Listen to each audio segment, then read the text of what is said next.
I'm really excited to tell this story tonight. So last March, I got a divorce. That's the whole story. No, so at about the same time, I came upon this opportunity to take a group of 11 high school students over to China on a 3-week trip around the country. And I leaned into it so hard. I don't know if you've seen the movie Yes Man, but in the movie, the main character just says yes to everything that comes his way. And so that's exactly what I did on this trip. It became my ethos. I had a lust for wandering, if you will. And so I said yes to everything that came my way, and I learned a lot. I learned what duck feet taste like, and I learned that the webbing is actually the tastiest part because it holds all of the flavor. I learned what a Chinese grocery store is like. And it's pretty much just like an American grocery store, but with more duck feet. And I learned that there is a weird fascination with Americans in China. So you'll be walking along and people will just start coming up to you and saying, "Hey, can I take a picture with you?" And you think it's because you're popular or something, but no, it's just because you're American. And it turns out they literally can't tell the difference between any Americans. I had one girl at a middle school come up and say, "Do you know LeBron James?" And I was like, "I know of LeBron James." And she said, "You kind of look like him." And I was like, "Thanks."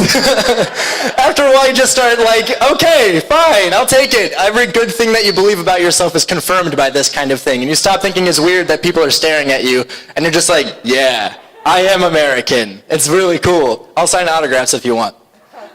So I loved every bit of it, every second, but I was really, really looking forward to this big thing that we were going to do at the end of the trip. We were going to go out to the Leshan giant Buddha, and it's beautiful. So you drive out about an hour into the winding country, you leave the city behind, everything is green, everything is mountains and rice paddies, and you get out of your bus at the foot of this hill, and you just start walking up. And you're winding and you're curving, and I am trying to soak up every step of this trip. We're going up the red sandstone hills, and we're getting higher and higher, and as we walk higher, we can see the plains stretching out below us, until we finally get up to the very top of this mountain, and you're looking at the head of this gigantic seated Buddha statue. It's 230 feet tall, twice as tall as the Statue of Liberty, carved directly into the rock 1,000 years ago. So at the same time as the Crusades were happening, they were building this gigantic Buddha who's been looking out over this confluence of two rivers in China with the same look of serenity that he's had on his face for the last 1,000 years. And you're just like, "Oh my God, this is a moment to soak in." So I was really trying to be my best self and be mindful of the moment and be aware of every breath I was taking, every step I was taking, looking at the look of serenity on his face. So they have this little winding staircase that goes down to the foot of the giant Buddha statue. And so you can go down 200 feet down to the riverbed, basically, and look up at this. So my students and I say, "Well, we have to go." So we start walking down. And every step we take, it's like our perspective on his face is shifting, and it's like I'm seeing something new, something I've never seen before, and I'm looking up and I'm like, all of a sudden it hits me, "Oh my God, I really have to take a shit." That's right, this is a poop story. If you can't beat them, join them, that's what I've always said. It's the only way to win this contest. So, it's okay. So you know how when you're at a World Heritage Site and you feel like suddenly your bowels have been cursed by a witch, and if you accidentally unclench, everything that's inside of you will be outside of you? We've all been there.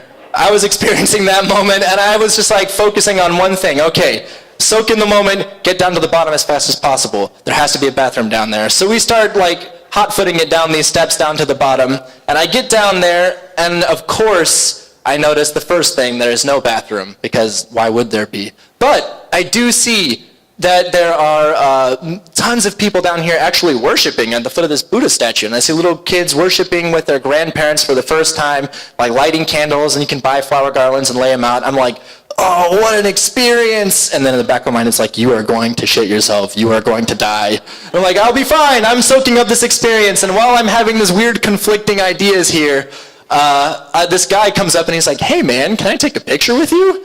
And I was like, are you serious? We're at this 1,000-year-old Buddha statue, and I want a picture with the American? And I was like, of course. So I pose with them, and like we take the picture, and then I'm like, I tell my kids, I have to go, bye. And I like hot-footed, like I am going up the stairs, 230 feet up the stairs out the other side, and I'm like taking 2 or 3 steps at a time and rushing, and I get up to the top, and of course I can't find the bathroom. So I go down, and I'm so left and right, I take right, and I go down this beautiful, like tree-lined, all of this great gardens and stone rock gardens and everything, and I'm trying to take it in while hustling as fast as I can past these Icelandic tourists who are looking at this bright, like pale, pasty, sweating American. And then, of course, it's a dead end, so I turn back around and hustle back them again, and they see me going the other way, and I'm like going past koi ponds and beautiful gardens until eventually I find the bathroom buried just way 20 feet back from the path, like bushes hiding it and everything. And I get up there, and of course there's like beautiful, peaceful Mozart Serene playing. And of course I lay waste to the restroom. But that's not the real point of the story. So while I was thinking about this story, trying to remember what I was going to say and what the point of this story really was, I was like, kept coming back to this big theme of like me reaching for my highest moment, like trying to be as serene, as blissful as possible, and I keep being brought back down to earth by the basic needs of the flesh, which is why poop stories are always popular, because always in our best moments we're trying to be happy, like we still have to poop, everybody does. In the words of the great poet of our generation, everybody poops. So, but as I was thinking about this, this image popped into my mind, and I just cannot get it out now.